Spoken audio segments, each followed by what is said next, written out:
Well, our foreign policy panel joins us now. Rebecca Grant is a national security analyst and a senior fellow at the Lexington Institute. Also joining us, Jack Burnham is a research analyst at the Foundation for Defense of Democracy's China program. Good morning to you both. Good morning. Thank you.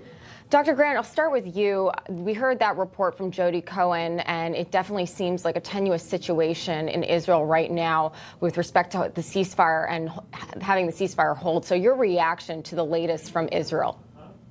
Well, there will be tense moments, but, what happened was really bad. The person killed, the IDF reservist, was operating an excavator, a bulldozer in the Israeli area, killed by a Hamas sniper. Israel had to retaliate, and in fact, that restored the ceasefire. I'd expect a few more tense moments, but this ceasefire is going to go forward. Mm-hmm. Jack, many people already anticipated that there'll be some infractions with regard to the peace deal, but for the most part, a lot of people also believe that the fundamentals are still in place. What's your assessment of such? Because President Trump is very confident, as many others, that phase 2 will begin in short order. I think that's accurate. I think President Trump throughout this process has made a lot of progress by maintaining his steadfast support for Israel and for the IDF's action should Hamas continue its terrorist activities. And I think by seeing his statement, he continues to stand by that diplomatic play that has clearly worked so well for corralling both Israel and its regional partners to come together for this agreement. And so I think it's likely that this will continue. Well, the biggest foreign policy story today, we've been tracking it very closely, President Trump's historic Asia trip. Here he is speaking to U.S. troops about a growing military partnership with Japan. And I'm delighted to report that I've just approved the first batch of missiles. You saw a couple of them coming down with me. I hug them. For me, they're the best in the world. Nobody has them like we have them. They all want our missiles. That's the problem. Everybody wants them. But it's the first batch of missiles to be delivered to the Japanese self-defense forces for Japan's F-35s, and they're coming this week. Rebecca, your thoughts on the military ties President Trump is describing and of the diplomatic significance of his trip to U.S.-Asia relations?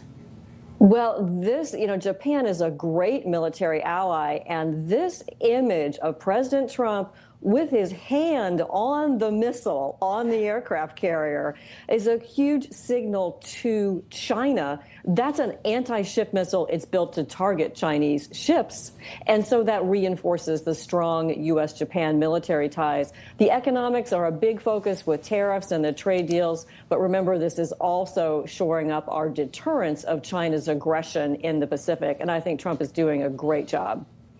Jack, to Rebecca's point, President Trump actually doubling down on the two economic ties, specifically military relations and support for each other, as well as economic ties that sort of boxes in China, especially given the fact that many people, specifically Gordon Chang, the China expert, often says that China has plans at some point to invade Taiwan. So this is a very strategic move, and at the same time, builds an economic foothold for Japan, as well as strengthening our ties economically right here on shore. What say you?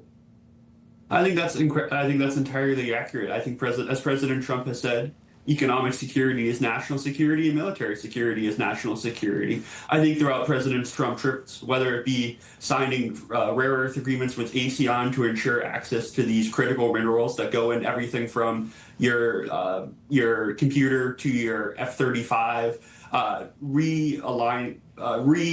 bolstering the agreement between the United States and Japan and the United States and Korea, as well as President Trump touches down in Korea and meets with the new Korean president. I think his trip has been incredibly successful in tying together the key economic facets. We've seen investments in shipbuilding, other strategic sectors here in the United States, as well as bolstering that military deterrence that Secretary of War Pete Hegseth really emphasized on his first trip to the region, meeting Japan, South Korea several months ago.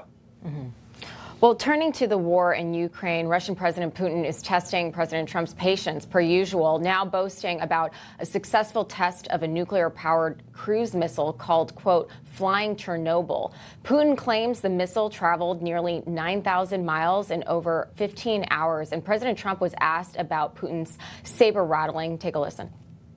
They know we have a nuclear submarine, the greatest in the world, right off their shore. So, I mean, it doesn't have to go 8,000 miles. And they're not playing games with us. We're not playing games with them either. We test missiles all the time, but, you know, we do have a submarine, a nuclear submarine. We don't need to go 8,000 miles. And I don't think it's an appropriate thing for Putin to be saying either, by the way. He ought to get the war ended. Yeah, I mean, Rebecca, your reaction to Vladimir Putin's latest, it seems like an act of aggression.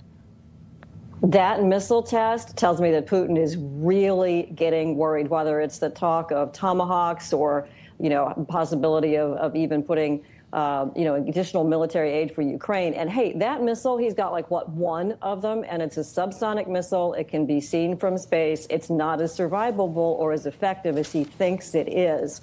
I'm glad Trump mentioned that we do have our nuclear armed submarines there upholding deterrence every day. Mm-hmm.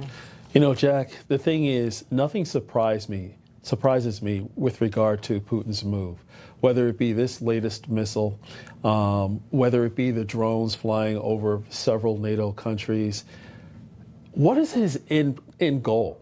Does he want to divide Ukraine, let's say in the east-west territories, and take over the eastern part, or does he want the entire Ukraine territory and will not actually stop until he gets such?